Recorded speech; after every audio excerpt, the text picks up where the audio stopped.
Daddy, buy this. As I was doing trial sales, a boy around 5 years old approached. Oh well. When I looked up at the familiar voice, it was my husband. Next to him, a woman who seemed to be the child's mother was also smiling, appearing like a happy family. My husband didn't seem to notice me wearing a mask. This one is recommended. When I spoke up, my husband finally seemed to notice, turned pale, and quickly left the scene. Watching his back, I felt a burning determination. Now, how shall I corner him? Please witness the tumultuous developments that unfold after this until the end. Wait. Bankruptcy. A few months ago, I was suddenly informed by my boss about something shocking, leaving me stunned. My name is Nancy, 31 years old. The company I had been working for since graduating from college was going under due to the impact of the recession.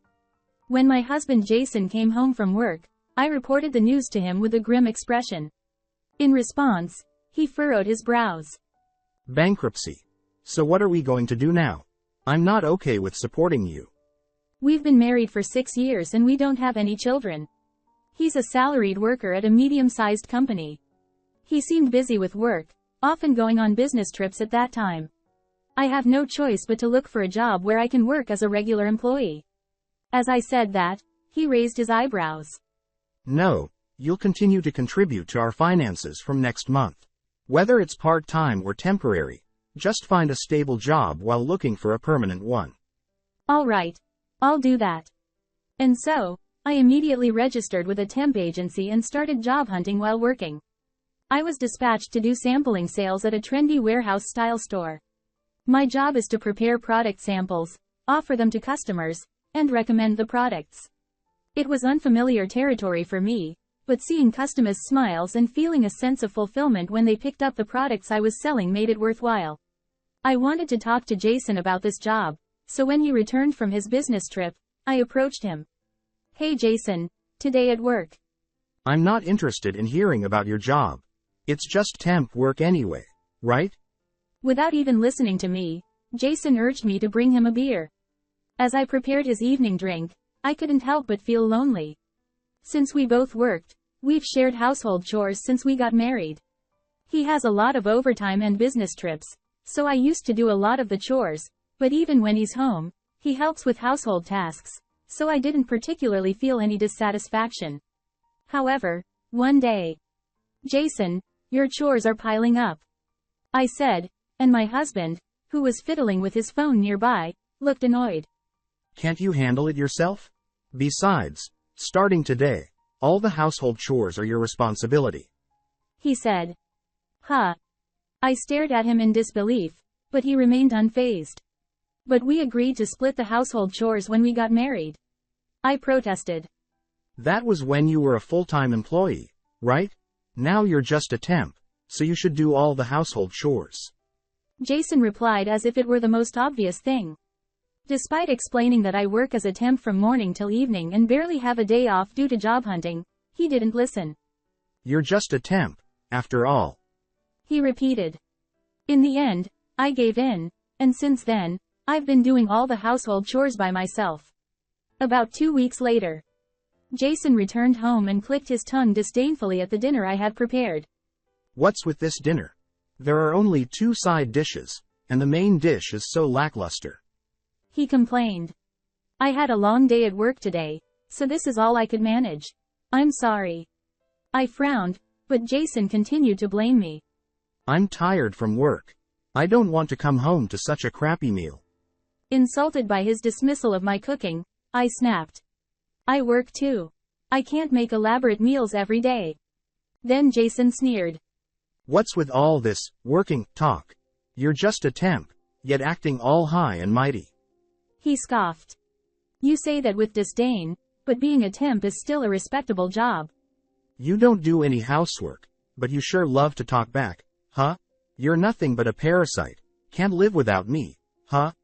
What? I was shaken by Jason's shocking words. Did he just call me a parasite? I'm such a kind guy, playing the host to a parasite like you, he continued with a laugh. But don't think I'll pamper you forever. Get a job ASAP if you understand. With that, he He spat out those words and stormed off to his room. That day, for the first time, thoughts of divorce crossed my mind. Since then, Jason continued to criticize my housework and look down on me as a temp. I endured that life. About a month later, I was once again doing grape tasting sales at the same warehouse-style store as before. Perhaps due to it being a weekend, the store was bustling with customers, many of whom were families pushing carts and shopping. It was Sunday, but I had scheduled work because my husband was on a business trip.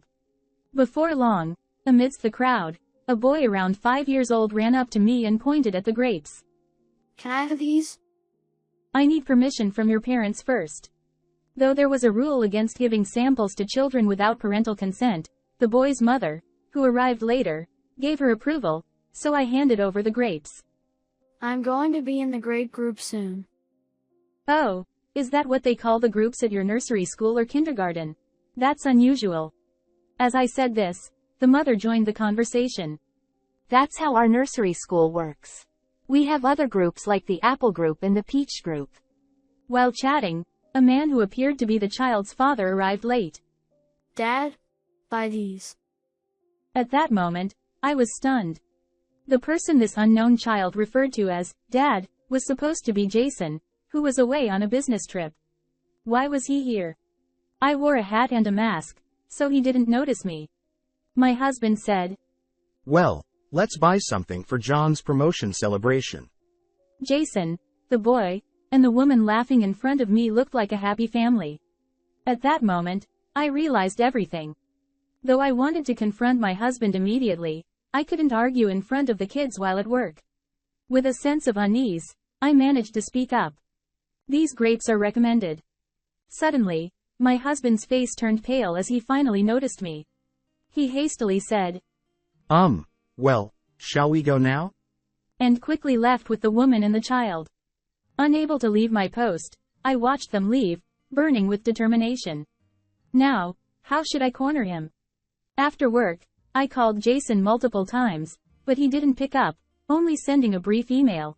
Still on a business trip. We'll be back in 3 days. What excuses does he plan to come up with in those 3 days? Well then, I'll play hardball too. After taking a deep breath, I organized my thoughts. Jason and I are filing our marriage papers together, so there's no mistaking that I'm his wife. But who are that woman and child? Determined to uncover the truth, I decided to find the woman first and have a conversation with her. So, I researched the nurseries around my workplace and identified the one named after a fruit. The next day, Monday, I stationed myself at the nursery's entrance in the evening. Suddenly, the woman with the child from yesterday appeared. I hesitantly addressed her. There's something important I need to discuss about your husband, please contact me here. Despite her suspicious expression, I mustered the courage to give her my contact details. Though she seemed to have a concerned look, she was urged by the boy. Mom, hurry. And left hastily. All I could do now was wait for her response, but there was a possibility she might find it suspicious and ignore it. What if that happens? I was anxious. However, I received a late-night call, and we arranged to meet. Who are you? What's this about?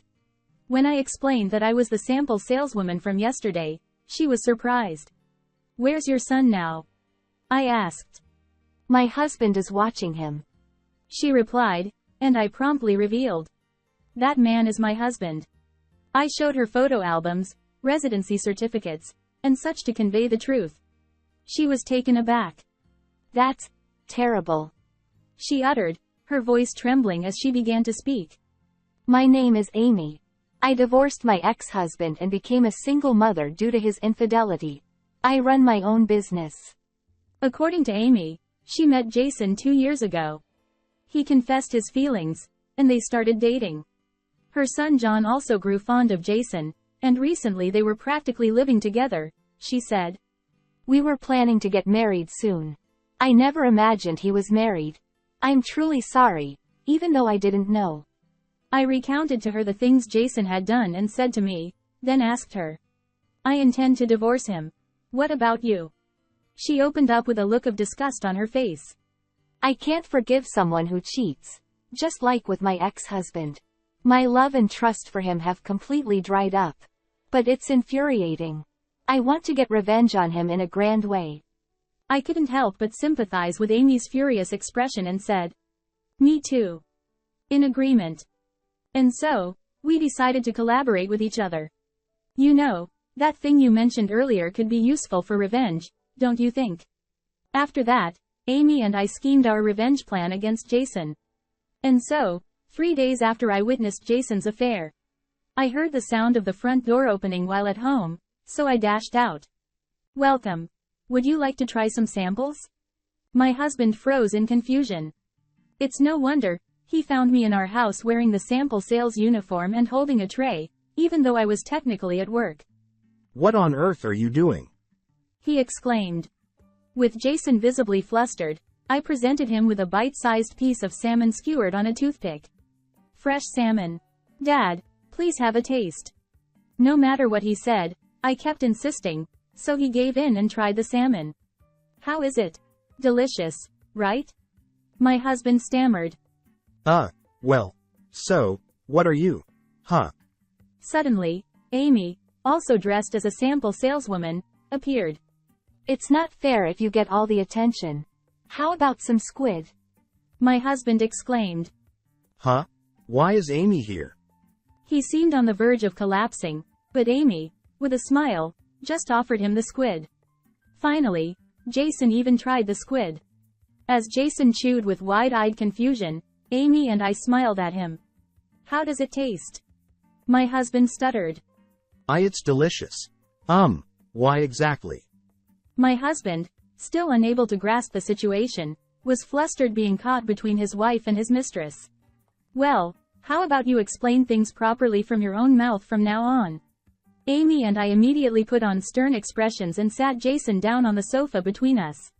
"You know what we want to hear, don't you?" My husband, who had been silent and looking down, eventually seemed to resign himself and began mumbling. He explained that he initially thought of Amy as just a casual fling, but he couldn't pull away after becoming attached to her child. He admitted to continuing the double life because he didn't want to pay alimony or divide assets with me. "What? You deceived us for such reasons?" I was incredulous at his casual attitude. My husband interjected. Amy is a business owner and financially more stable than you. So, I plan to break up with you soon and marry her. That's just too selfish. When I glared at Jason for brazenly spouting such words, he became enraged. Besides, there's no benefit for me to be with a temp worker like you.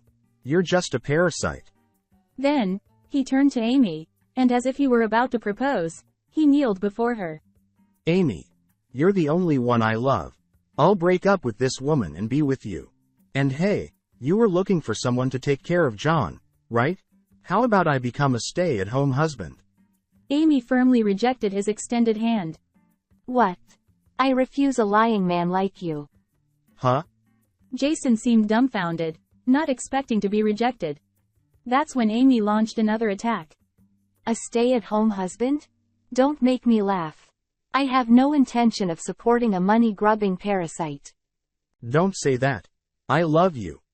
No matter what my husband said afterwards, Amy remained resolute. "I'll be claiming alimony from you. I've already spoken to a lawyer." Upon hearing those words, Jason's face contorted, and he turned to me, seeking solace. I'm sorry, Nancy. You're the only one for me. Let's continue to live happily together. So, you'll help with the alimony payments, right? I took a deep breath and then retorted sharply.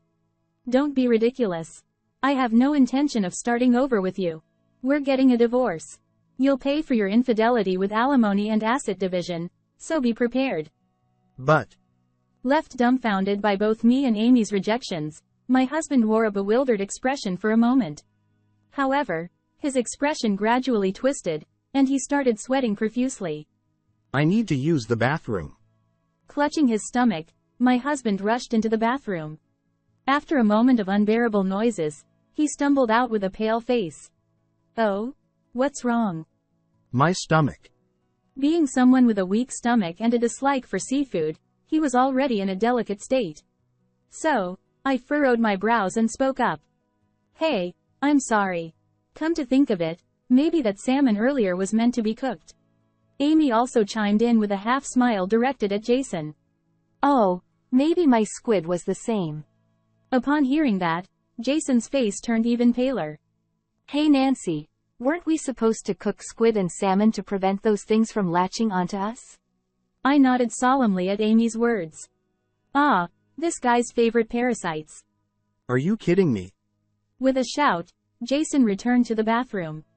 Amy and I exchanged a high five in front of the bathroom door. In reality, the seafood we served was slightly past its expiration date and free of parasites. Jason, overwhelmed by our pressure, simply had an upset stomach. However, he mistook it for parasites and rushed to the hospital in a panic, which was comical in itself. I eventually divorced Jason. I received $250,000 in alimony and half of our savings through asset division. True to her word, Amy claimed $20,000 in alimony from Jason. As it turns out, Amy's company had a cooperative relationship with Jason's company. Amy reported the whole ordeal to his company and terminated the partnership, leading to Jason's actions becoming known throughout the company. Eventually, he resigned from his job to take responsibility for his actions. Jason currently lives in a rundown apartment, working multiple jobs to repay the debt he incurred for the alimony to both me and Amy. His life, plagued by the fear of being chased by creditors, is surely far from peaceful, but I have no sympathy for him whatsoever. As for myself, I was fortunate enough to be hired by one of Amy's business associates, where I am now a full-time employee. I still maintain a friendly relationship with Amy and her son John, meeting them for tea from time to time. Moving forward, I want to cherish what I have left and live my life with a positive outlook.